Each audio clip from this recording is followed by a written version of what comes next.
Good morning. Hello, everyone. Thank you. Thank you. Despite the fact that we're here to celebrate the legacy of Dr. King, you should know that your borough president is so in tune with the times, he said, good luck with your Buffalo Bills. And I said, and the Giants too, okay? Okay? I've got to be fair. I've got a big family across the state, but thank you to our borough president, someone who I have such high regard for, who has been a fighter for the people he represents, and I'm honored to call him a friend. And I know you heard from the majority leader of the United States Senate, Chuck Schumer. You heard from, yes, he's got a big title now, but I know he's going to someday be known as the Speaker from Brooklyn, Hakeem Jeffries. I mean, come on, Brooklyn. How do you keep doing this? It's extraordinary. It's extraordinary. So our borough president, thank you. And I know I saw Crystal Hudson back there, our council member. We've done a lot together, walked the streets, met the people, let them know that they have government that cares.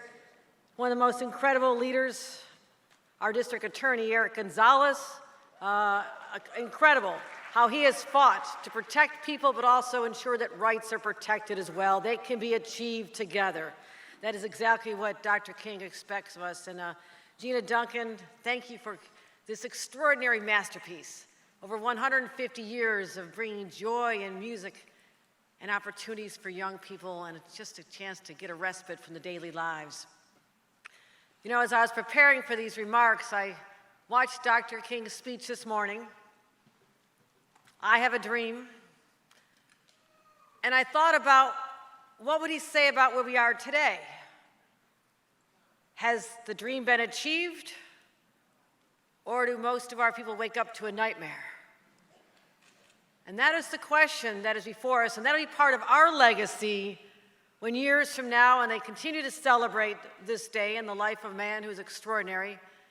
How did the people of our time, 2023, do we take the torch that he handed off to us as a young man?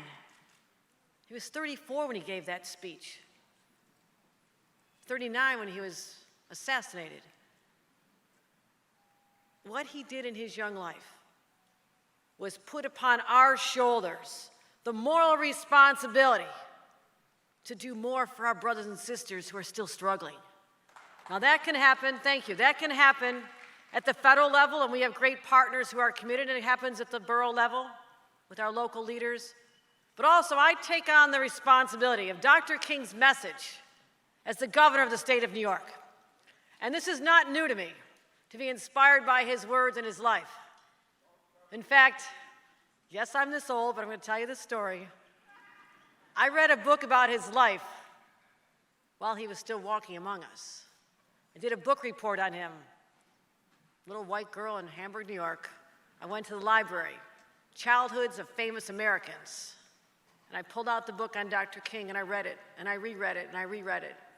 And this is a time when we were seeing strife in our cities, and civil rights marches and protests, and my parents, raising us in a pretty conservative part of the state, brought us to those marches and made sure that they had the same values that they learned from their teachings of the church and Dr. King that were imparted to their children.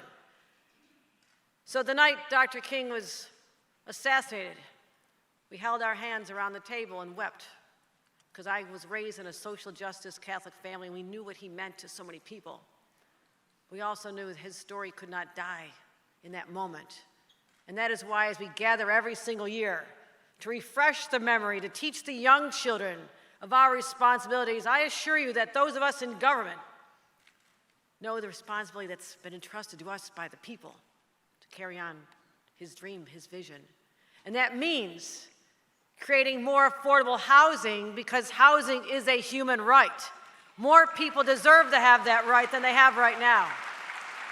Making sure that our children get a high-quality, world-class education, because it was an education that lifted my father and mother out of a trailer park and allowed them to live the American dream. I want that same dream for every child.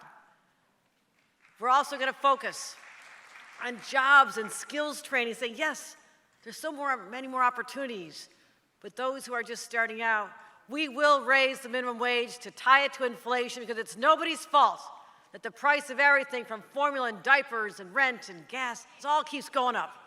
So we're going to take on those fights. And I'll do that emboldened knowing that the people have given me this gift of leadership, but it's not one that I'll ever take for granted. Because just like Dr. King, I feel that sense of responsibility to others. And I'll continue to heed his life story and his message as an inspiration to take on the fights and to make sure that we live his words and not judge people before we know them, that we treat others the way we want to be treated, with respect and dignity, because all God's children deserve that. I'm honored to be your governor.